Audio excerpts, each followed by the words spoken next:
All right, good morning. Morning. As always, I'm so glad to be here with you all. I was telling Whitney on the way down, and we were talking, we brought some friends with us this morning, Nick and Catherine. So if you haven't, be sure you meet them afterwards. But we were just talking about how excited we are and how much we genuinely love being with you every other Sunday, and how encouraging it is for us to be able to do this again and to be able to come down here and be with you all every other Sunday is really a huge joy for our family. We really appreciate it. This morning, as I was here last time I was here, we talked about the story of Jonah, and we talked about comparing that to the story of Christ and the different examples there. And this morning, I kind of want to follow that thread. Last time I was here, I talked about how I feel there are certain stories in the Bible that we kind of relegate to a position of being children's stories. Isn't that interesting? There are these stories that are real people, that are of real occurrences, of real things that happened. But for some reason, because they're a little bit more fantastical in nature, I think we think these are parables for children. These are things that children should learn about in Bible classes, which is absolutely true. But I think it's unfortunate that we do that, because I think whenever we do that, what happens is we actually miss out on the bigger picture. We miss out on some fantastic lessons for ourselves as adults and for our faith. And that's what I want to look at this morning. We're going to be talking about another one of those stories. We see those stories being, Daniel in the lion's den, Noah and his ark, the Jonah and the big fish. And we also come down to it and we see the story we're going to talk about this morning, which is Shadrach, Meshach, and Abednego in the fiery furnace. There is a lot of meat to look at in the book of Daniel. As a kid, I remember thinking how weird it was, and this kind of shows you how you grow whenever you study the Bible and you learn about the Bible. I was like, why isn't Daniel in this story? That's what the book is called. Why isn't he included in his own book? And then growing it up and learning, it's like, oh, it's not all about Daniel. It's about God in this book. And as the Bible is, it's all about God and his story. So we're going to be turning there this morning. Go ahead and turn over to Daniel chapter 3. That's where we're going to be spending all of our time in study this morning. And we're going to be following along three of Daniel's friends, Shadrach, Meshach, and Abednego. Now, the chapter prior to this, in chapter 2, if you look at the verses preceding the start of chapter 3, we see the last thing that Daniel does is he requests a promotion of his friends to a place of influence within the government of Babylon at this time. And maybe, we think about it, that's most likely why Daniel doesn't appear here in this story, is he's probably busy taking care of his own things that the king has appointed him to during this time frame. And so that kind of answers that question of, where is Daniel in all of this and what's going on? Because as we're about to see, and those of you that know the story of the fiery furnace, it would have probably been really helpful to have someone higher up in government whenever you're placed in a situation where you're fearing for your life. I always wondered, why isn't Daniel helping them out? Why isn't he saving them from the situation if he was in the position of influence to do so? And we're going to see why, as is the answer oftentimes in the Bible, because God wanted an opportunity to show his glory and his power to unbelievers. So let's go ahead and look at that. We're going to kind of set the stage this morning. Let's look at Daniel chapter 3, verse 12. Daniel chapter 3, verse 12. There are certain Jews whom you have appointed over the administration of the province of Babylon, namely Shadrach, Meshach, and Abednego. These men, O king, have disregarded you. They do not serve your gods or worship the golden image that you have set up. So we didn't see this statue. We're going to read a little bit more about this in just a second. But kind of setting the stage, this statue was around, most scholars think about 90 feet high and about 9 feet wide. This was a big statue that King Nebuchadnezzar had set up. We're not told if it was the image of the king or if it was some kind of Babylonian god. Scholars think that more than likely it was the latter. There's not really a history in Babylonian culture or in that time period of them actually setting things up, king worship. There was no kind of divine right of kings to speak of. And so a lot of scholars think that it was probably a false god that they set up And then we see this command to worship that we're about to see in a few minutes. Um, and it seems to imply that the worship of some sort of false deity was involved here. And if you know anything about the one true God that we serve, and you know anything about the Hebrew people and the commandments that were set up for them, you know why that is such a big deal in the story that we're going to look at this morning. You understand why they couldn't just go along with the flow whenever we see Nebuchadnezzar telling them to bow down. Let's take a look at that. Daniel chapter 3, let's back up a little bit and look at verses 3 through 7. All right, Daniel chapter 3, verses 3 through 7. And the satraps and the prefects and the governors, the counselors, the treasurers, the judges of the provinces were assembled for the dedication of this image that Nebuchadnezzar the king had set up. And they stood before the image that Nebuchadnezzar had set up. And the herald loudly proclaimed, "To you the command is given, O peoples, nation, and men of every language, that at the moment that you hear the sound of the horn, flute, lyre, trigon, psaltery, bagpipe, and all kinds of music, you are to fall down and worship the golden image that Nebuchadnezzar the king has set up. But whoever does not fall down and worship shall immediately be cast into the midst of a furnace of blazing fire." Therefore, at the time when all the people had heard the sound of the horn, the flute, the lyre, the trigon, the psaltery, bagpipes, and all kind of music, all the peoples and all of the people, nations, and men of every language fell down and worshipped the golden image that the king had set up. So we see this happening. And some historians, as I've looked into this, have found it kind of unique, the situation in Babylonian history. They think that maybe the reason that the king had set this up, he's just conquered all of these nations. He's just gotten all these people under control. And what's more unifying than bringing them together under one deity? And so maybe that was the reason he set up this image, was to kind of quell the masses and kind of unite his people under one. We don't know that for sure, of course, but it kind of gives an interesting glimpse into what his thinking was. What was the whole purpose for this statue being set up in the first place? Because if it wasn't of Nebuchadnezzar, it wasn't giving him any worship. It wasn't giving him any praise. But it's just an interesting side note that I thought would be interesting to bring up this morning. Our God absolutely is very clear that there is no God but himself, and that his people are to worship no other. We understand that. We know that part of our God's personality, part of his very being, is that what? Our God is a jealous God. He wants his people. There's so many times in Scripture where he says, I will be your God, and you will be my people. He doesn't need our worship, but he certainly wants his people to be faithful. So we look at this, and we take a look at this story, and this is the problem that these three friends faced. We see that they were in a very big predicament, because you see that it's not just an aspect of them deciding whether or not to go along with the flow.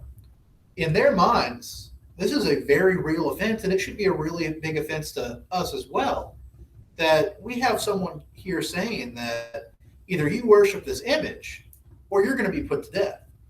That's interesting for us, because I don't know a single person in this room, and if it's not the case, please tell me, because I'd love to talk to you afterwards. But I've never met a single person in America that has said, I was going to be put to death for my faith, that has ever said I was given an option between bowing down and worshiping a false god or my life. The most I've ever had to face, and I'm very thankful for that, is being ostracized from people in my friends group, or pushed out of a gathering, or maybe an awkward situation. That's been the extent of my persecution, and I am sure that's the same for many of us in here this morning. But we look at these three friends, Shadrach, Meshach, and Abednego, and they're facing a life or death situation. They're facing, do I follow my God, or do I bow down to this image and live to fight another day, so to speak?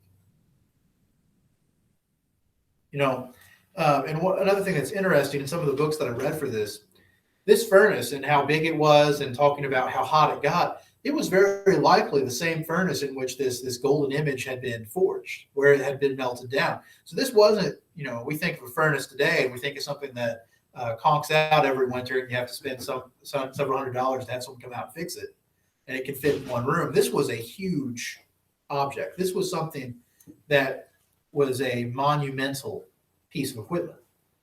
This is something that could fit 3 men in it. 4 men, we're about to find out, standing up and be no problem.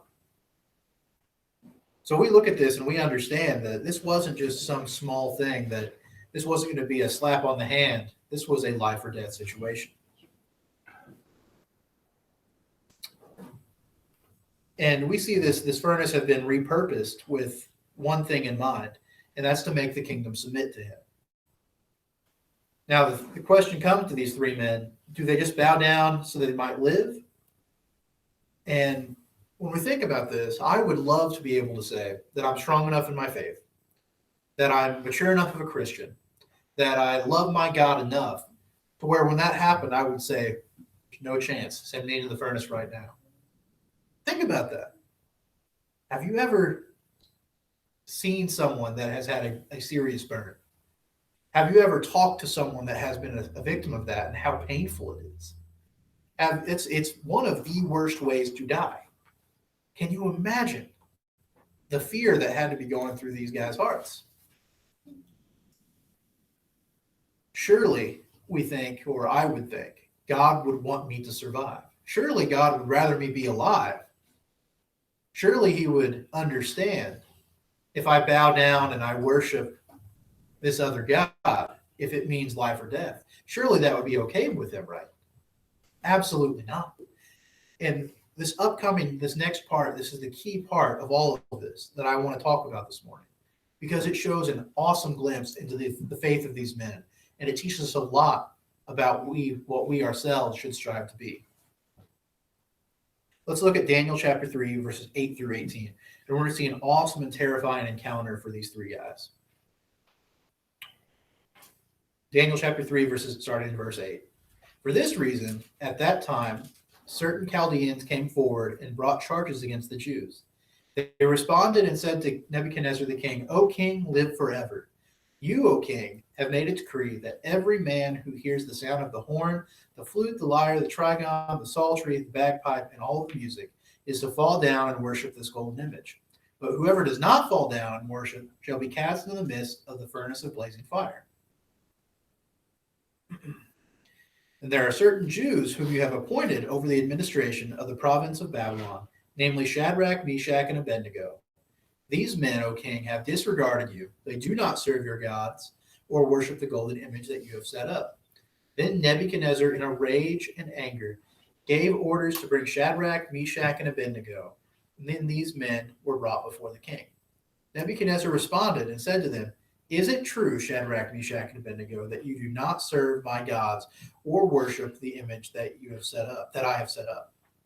Now, if you are ready, at the moment you hear the sound of the horn, the flute, the lyre, the trigon, the psaltery, the bagpipe, and all kinds of music, to fall down and worship the image that I have made, that's all very well. But if you do not worship, you will be immediately cast into the midst of a furnace of blazing fire. And what God is there who can deliver you out of my hand? Notice this. Notice their response. This is awesome. Shadrach, Meshach, and Abednego replied to the king, O Nebuchadnezzar, we do not need to give you an answer concerning this matter. If it be so, our God whom we serve is able to deliver us from the furnace of blazing fire, and he will deliver us out of your hand, O king. But even if he does not, let it be known to you, O king, that we are not going to serve your gods or worship this image that you have set up. Wow. So these Chaldeans they mentioned, this might have been some of the very same magicians and the astronomers that accused Daniel and were upset because of some of the things that he had done. Might be some of the same men. And they might have had it out for these Jews on account of their embarrassment from the last chapter. But notice what's interesting. And I kind of think that Nebuchadnezzar gives them a second chance just because of the favor that Daniel had found in his sight. Again, that is just my my thought. Don't take anything from that. But he gives them a second chance. And you also got to wonder when you read this, how many times are they going to make me repeat all these instruments? Because it's written like 15 times in here, so I apologize for that. But we look at this scripture, and he gave him a second chance. He said, I've heard from these Chaldeans that you are not going to worship my gods, and you're not going to obey me by worshiping this golden image that I've set up. And he said, I'm going to give you guys a second chance. If you fall down and worship it, then we're all good. Then everything is fine. We can go about our day. But if you do not fall down and worship this golden image, and you do not worship my gods, you're going to be thrown in the midst of this furnace. And that's going to be the end of the matter. And Nebuchadnezzar, if you've known anything about him throughout the book of Daniel, he isn't the most patient of gentlemen. He doesn't have the best track record when it comes to being a patient or a cool, level-headed individual. He's hot-headed. He likes his power. He wants complete authority over those underneath him. What is so neat about this is their response. The king's question in Daniel chapter 3, verse 15 is, if you do not fall down and worship this image during when I play this music, you'll be cast in the fiery furnace. And notice the end of the verse there. This shows King Nebuchadnezzar's absolute and total arrogance and the level that he was disillusioned in his mind. He said, what God is there who can deliver you out of my hands? He's just seen God deliver Daniel out of the lion's den. He's seen this happen. But now what's going to happen here? He's seen Daniel interpret the dreams, and he's seen all of these things. But we come to this question, what God is there that will deliver you out of my hand? And the response of these three gentlemen is basically, King, we don't need to respond to you on this. We don't care what you say. And the way they phrase it is very important. And this is where I want to take the majority of your thoughts today on this. Notice what they say in Daniel chapter 16, verse 18.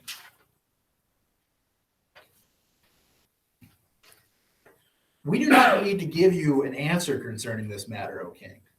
If it be so, our God whom we serve is able to deliver us from the furnace of blazing fire, and he will deliver us out of your hands, O king.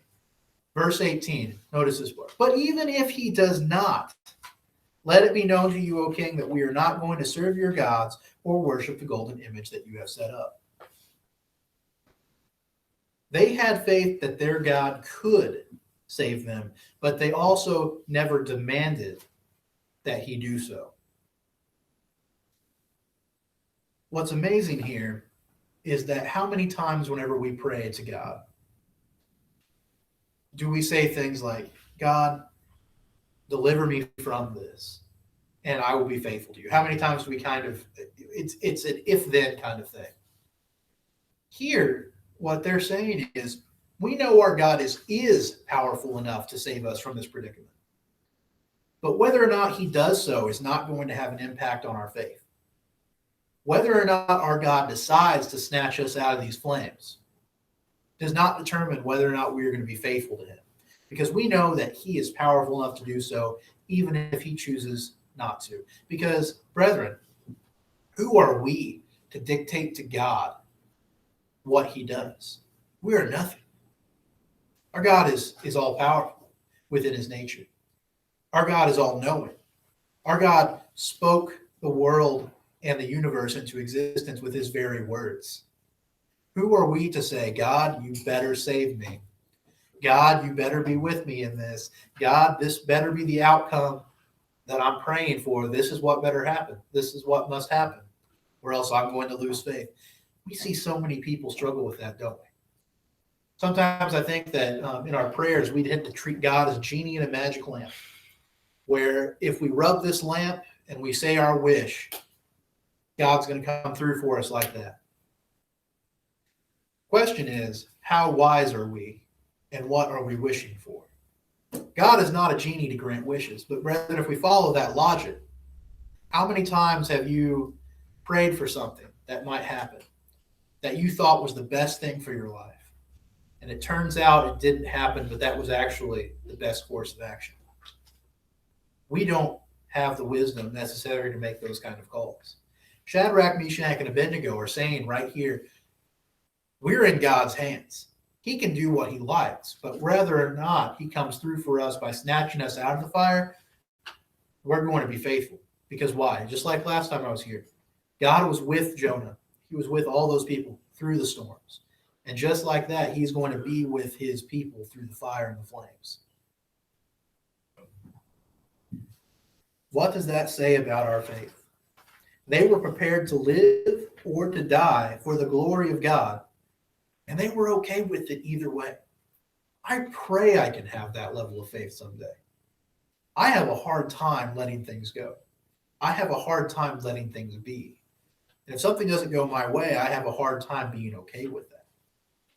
But brethren, it's one of those things you got to learn to let things go and let God do what God does. As long as we're faithful to him. It doesn't mean that life is going to be sunshine and rainbows. It doesn't mean that our life is going to be perfect. It doesn't mean that our life here on this physical earth is going to be absolute joy. And in fact, God pretty much tells us that you will suffer for my name's sake. Things are going to be rough. But when it comes down to it, the reason we're faithful in this life is so we can experience the next. They couldn't and they didn't demand deliverance, but they said that God was powerful enough to do it if he chose. And brethren, the story here is not that God will snatch us out of the flames all the time, but he is always going to be present for us in a time of trouble. And we see this. We see God in the following verses. We're going to read verses 19 through 30. We see this awesome salvation of God's people. Let's look at that. Daniel chapter 3, verses 19 through 30. Then Nebuchadnezzar was filled with wrath, and his facial expression was altered towards Shadrach, Meshach, and Abednego, and he answered by giving orders to heat the furnace 7 times more than it was usually heated. He commanded certain valiant warriors who were in his army to tie up Shadrach, Meshach, and Abednego in order to cast them into the furnace of blazing fire. These men were then tied up in their trousers, their coats, their caps, and their other clothes, and were cast into the midst of the furnace of fire. For this reason, because the king's command was urgent, the fire had been made extremely hot, and the flame of fire slew the men who carried Shadrach, Meshach, and Abednego up. But these men, Shadrach, Meshach, and Abednego, fell into the midst of the furnace of blazing fire, still tied up. And Nebuchadnezzar the king was astounded and stood up in haste. And he said to his high officials, "Was it not 3 men that we cast into the midst of the fire?" And they replied, "Certainly, O king." And he said, "Look, I see 4 men in the midst of the fire, walking about and loose, without harm, and the appearance of the 4th is like a son of the gods." Then Nebuchadnezzar came near to the door of the furnace of blazing fire. He responded and said, "Shadrach, Meshach, and Abednego, come out, you servants of the Most High God, and come here."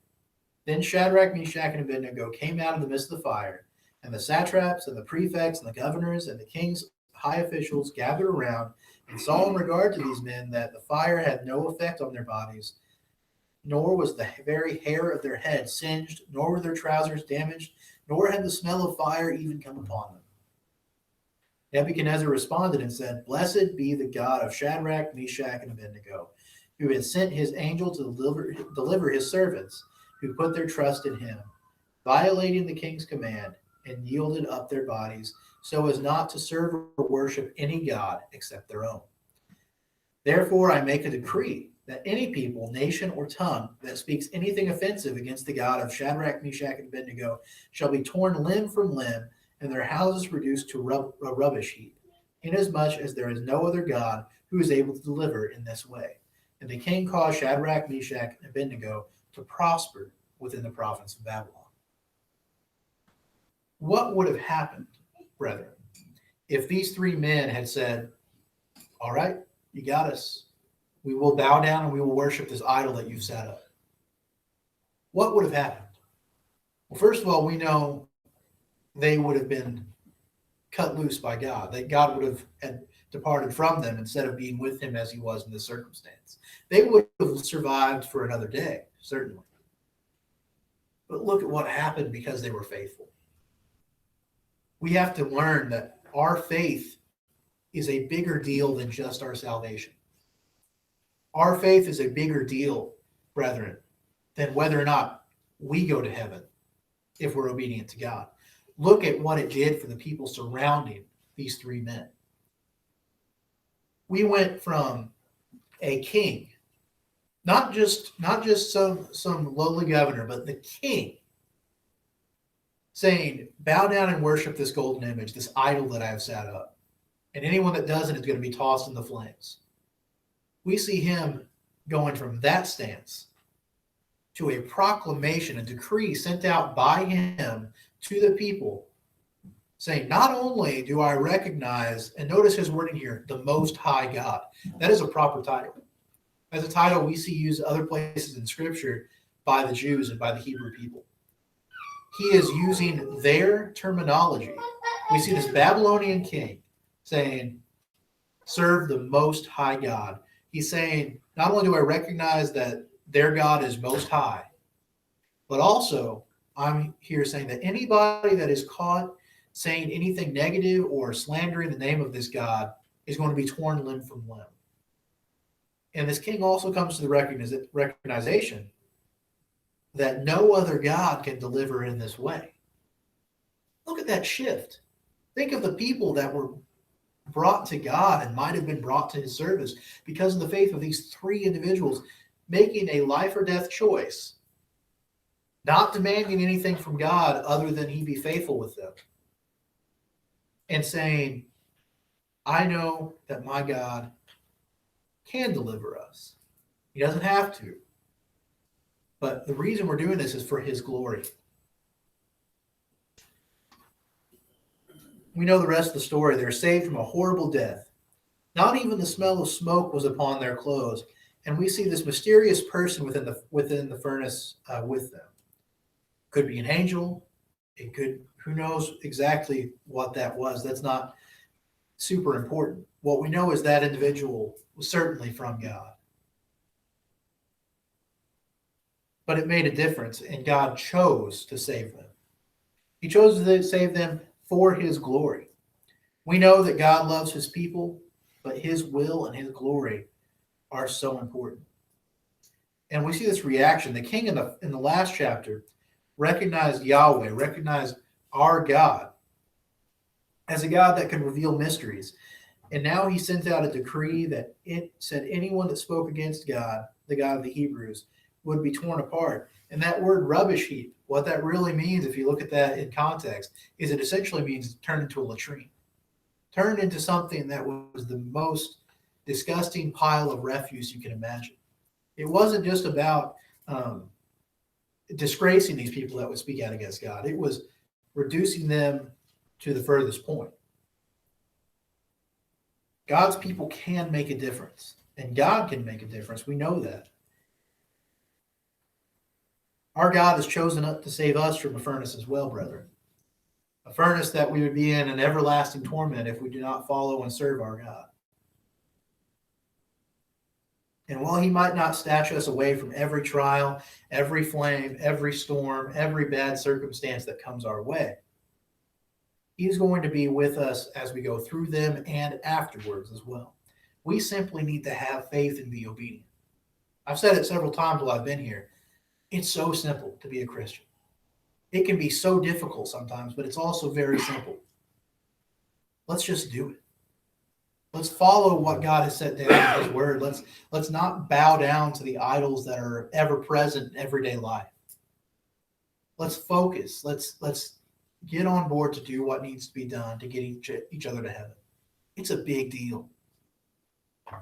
I want us throughout this next week to have the kind of faith that says, I might be in a hard situation. I might be going through something that no one else here can imagine. And God might not pull me out of that situation. But I know if I'm faithful, he will be with me through it. Let's have that kind of faith. there's anything that we can do for you this morning, if there's anything that I can do or anyone else here can do, if it's just prayers, if it's talking to somebody, if there's one thing we can do to move you 1 inch closer to knowing Christ, feel free to talk to us. It doesn't have to be now while we stand and sing. It can be afterwards. It can be through a text message, a phone call, whatever it needs to be. Let's make it happen. If there's anything that we can do for you this morning, let it be known while together we stand and as we sing. Kneel at the cross, Christ will meet you there. He